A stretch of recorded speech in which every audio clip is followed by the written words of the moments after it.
Eu quero tocar com vocês aqui nesse vídeo sobre o Botafogo, né?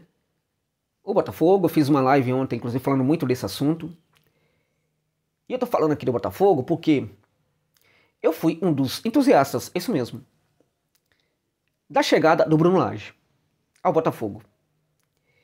O que a gente viu no Maracanã ontem foi um tapa na cara de todos aqueles em que, de alguma maneira, depositavam no Bruno Lage alguma confiança, algum carinho, alguma, enfim, expectativa positiva e tudo mais. Então, não é que eu tô fazendo minha culpa. Sabe por que eu não tô fazendo minha culpa?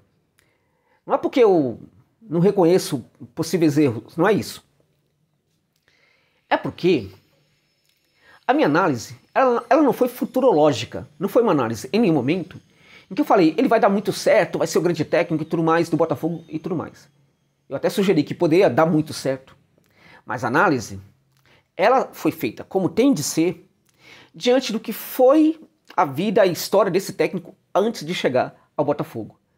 O trabalho que ele vem fazendo, a análise tem que ser feita, ela tem que ser material, gente. Então ela tem, na verdade, que se ocupar dos fatos, dos acontecimentos. E em nome desses acontecimentos, de fato, o Bruno Lage era um ótimo técnico para o Botafogo. Como ainda ele pode ser. Ainda pode ser um grande técnico para o Botafogo, sim. Ele pode conseguir, de uma hora para outra, virar aí um técnico muito mais equilibrado, muito mais, enfim.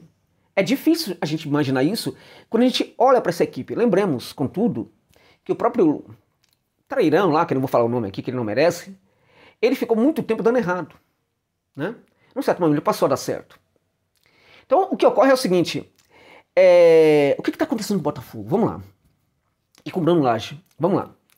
Só antes disso, só lembrar você que esse vídeo tem patrocínio da OneXBet, para você que curte aí uma aposta esportiva, tá bom, gente? É uma casa de aposta importante, ela é mundial, internacional, patrocina inúmeras equipes grandes no futebol mundial, inúmeras competições mundo afora, inclusive aqui no Brasil.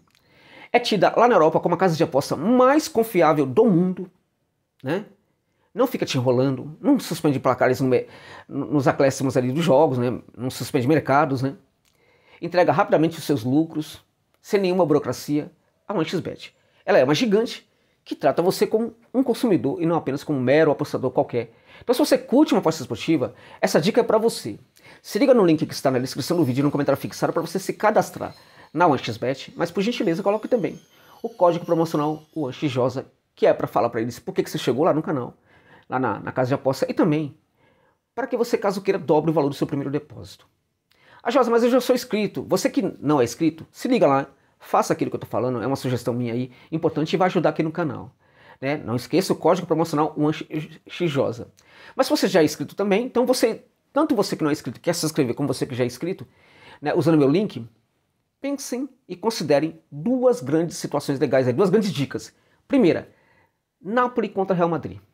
Gente, é um jogo que, de cara, vem à minha cabeça, os dois vão marcar.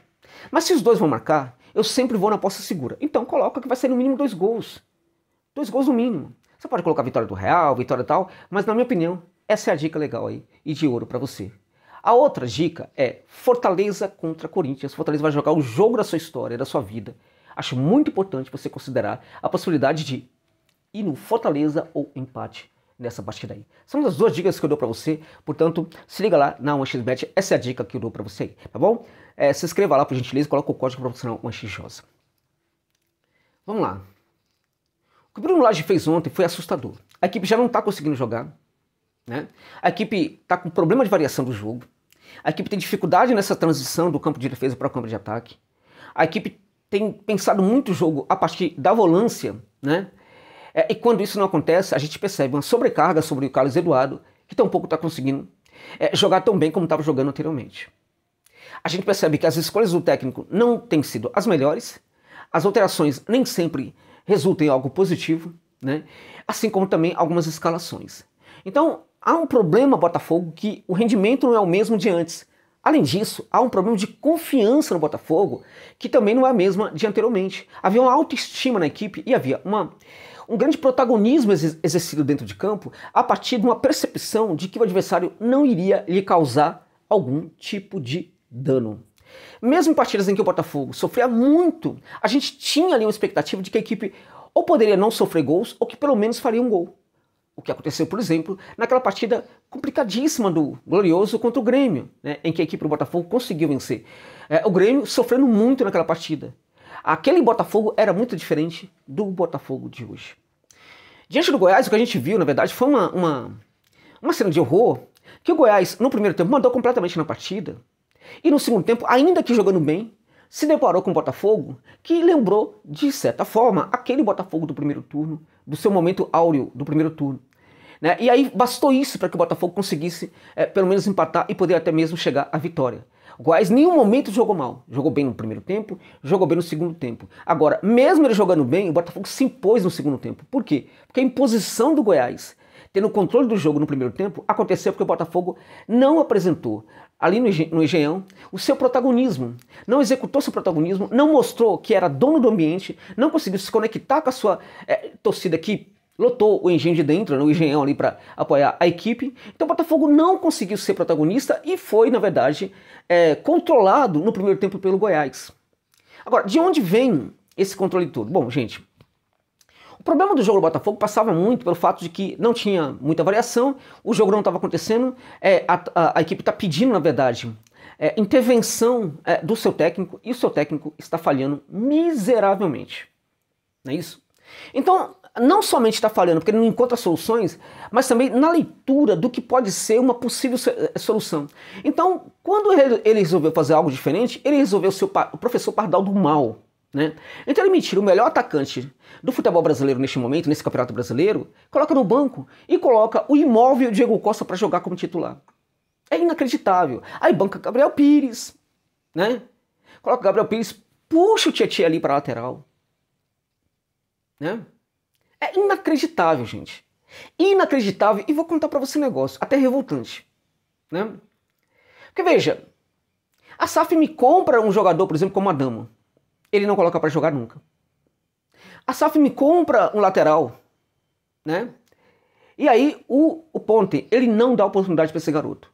Então se ele tem um entendimento de que, né, o argentino ali não está conseguindo ser o lateral que ele precisa, de Plácido, né, que nos poucos minutos no segundo tempo jogou melhor, né, jogou bem, que pelo menos dê chance para o Ponte. Não, ele não faz isso. Ele vai me improvisar um volante que já jogou, tudo bem, mas há muito tempo não jogava de lateral. Entende? E tampouco acredito que ele saiba disso. E que ele cometeu alguns erros ali, inclusive de posicionamento, de recomposição. Né? Não jogou mal necessariamente, mas parece não ter mais cacoete de lateral. Enquanto o de Plácido mostrou esse cacoete, embora não tenha jogado muito tempo. Então, na verdade, a minha decepção com o Bruno Lage é justamente o fato de que ele construía jogadores.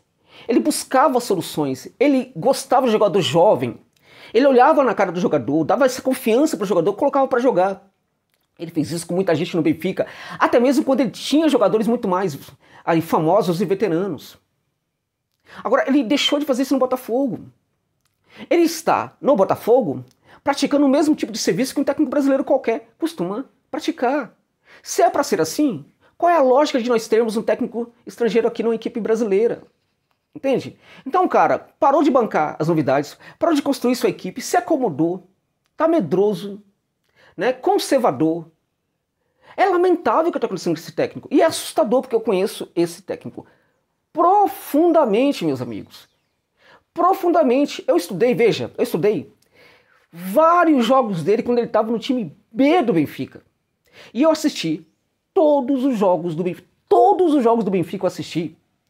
Antes, por exemplo, de formular minha opinião. Apesar de que eu já conhecia muito bem esse técnico, que inclusive, ele, muito novo que chegou a ser inspiração para técnicos importantes de Portugal. Né? Porque ele era uma mente muito pensante, uma mente jovem, com ótimas ideias e tal. Então, o cara que chegou ao Botafogo, ele foi recomendado com toda a legitimidade pelo trabalho anterior que ele fez. Quando ele pega o Benfica, uma equipe completamente sem confiança, ele transforma aquele Benfica numa equipe espetacular. Né? Tirando o jogador veterano que não estava jogando, pegando um garoto, construindo um garoto, gerando treinamento pro garoto. Nada que ele está fazendo agora, por exemplo, com o Valentim Adamo e também com o Ponte e com outros jogadores do Botafogo. Então é decepcionante, é frustrante. É frustrante. É muito frustrante. Parece que tá acomodado, parece que tá de boa, parece que, ó, se eu estiver de ir embora eu vou a qualquer momento mesmo, tá tudo muito bem e tal. Parece que não tá conseguindo se conectar com as necessidades da equipe. Respeita o Botafogo, meu irmão. Respeita o Botafogo, pelo amor de Deus. Respeita essa torcida que tá muito, muito, muito, assim, sabe, tensa nesse momento, com a possibilidade até de perder esse título. Essa torcida criou grandes expectativas e ela merece esse título, pelo amor de Deus. Respeita o Botafogo. Entende? E acho que o que ele fez ontem não foi respeitar o Botafogo, não foi respeitar a torcida do Botafogo, gente. O Tiquinho entra no segundo tempo, a primeira oportunidade que tem, ele guarda. E teve outras possibilidades também. O Tiquinho precisando jogar bem fora da área, porque o Pardalzão do mal, ele me coloca o Tiquinho e ele não tira o Diego Costa. E em vários momentos, o Tiquinho precisava se afastar muito ali daquele setor para não bater cabeça com o Diego Costa, que jogou mal pra caramba, que perdeu o gol.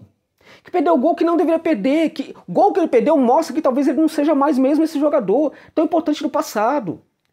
E além de colocar apenas no segundo tempo o grande jogador da temporada do Botafogo, ele mantém o imóvel Diego Costa, que atrapalhou demais, gente. É impressionante a quantidade de erros do técnico Bruno Lage. Ah, ele tem que cair? Eu não tô falando isso. Eu não tô aqui advogando em prol da sua queda, de jeito nenhum, jamais faria isso.